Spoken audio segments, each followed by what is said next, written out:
Pawan Kalyan deputy CM కాకపోయినా కూడా హైప్లానే ఉంటుంది. ఆయనకి పదవి అన్నది ఒక అలంకరణ కాదు. ఆయన సేవ చేద్దామనుకున్నారు, పాలిటిక్స్ని ఎంచుకున్నారు, వచ్చారు. పవన్ కళ్యాణ్ డిప్యూటీ సీఎం కాకముందు ఏ హైప్ అయితే ఉందో ఇప్పుడు అదే హైప్ ఉంది. తేడా ఏం లేదు పెద్దగా. ఎందుకు అంటే ఈ పవన్ కళ్యాణ్ సినిమా కావాలని కాంట్రవర్సీ నడుస్తుంది, ఈ సినిమాని బ్యాన్ చేయాలని ఒక న్యూస్ అయితే వైరల్ అయితే మేబీ ఇప్పుడు ఒకటండి, ప్రతి దాంట్లోనూ పాలిటిక్స్ ఉంటాయి. ఒకరు ఎదుగుతుంటే మన చిన్న చిన్న ప్రొఫెషన్లోనే బోల్డ్ అని పాలిటిక్స్ ఉన్నాయి. మరి అసలు మెయిన్ పాలిటిక్స్లోనే ఉండకుండా ఎందుకు ఉంటాయి? ఎవరి ప్రయత్నాలు వాళ్ళు చేసుకుంటారు. ఒక మంచి చేద్దామని వచ్చిన ఒక వ్యక్తికి నేచర్ సపోర్ట్ చేస్తుంది.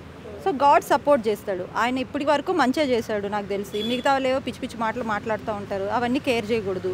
ఆయన చేసిన మంచిగా చూద్దాం అనుకుంటున్నా, నేను మంచిగా చూస్తున్నాను. చాలా చాలా బాగా వర్క్ చేస్తున్నారు.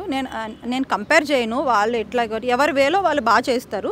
పవన్ కళ్యాణ్ గారు కూడా చాలా బాగా చేస్తున్నారు, చాలా అంటే చాలా బాగా చేస్తున్నారు. 4 years తర్వాత ఇప్పుడు హరిహర వీరమల్ల వస్తుంది, కానీ చాలా మంది కూడా ఇప్పటికీ ఓజీ అనే మాట్లాడుతున్నారు. మీరైతే ఓజీనా హరిహర వీరమల్ల? నాకైతే హరిహర వీరమల్లు అన్నది కొంచెం నచ్చింది. ఎందుకంటే అంటే మంచి స్టోరీ అనిపిస్తుంది నాకు. నేను చూస్తే కానీ చెప్పలేము, బట్ ఏమో అన్నీ బాగుంటాయి ఓ రకంగా చెప్పాలంటే. పవన్ కళ్యాణ్ గారి గురించి ఏం చెప్తారు మీరైతే?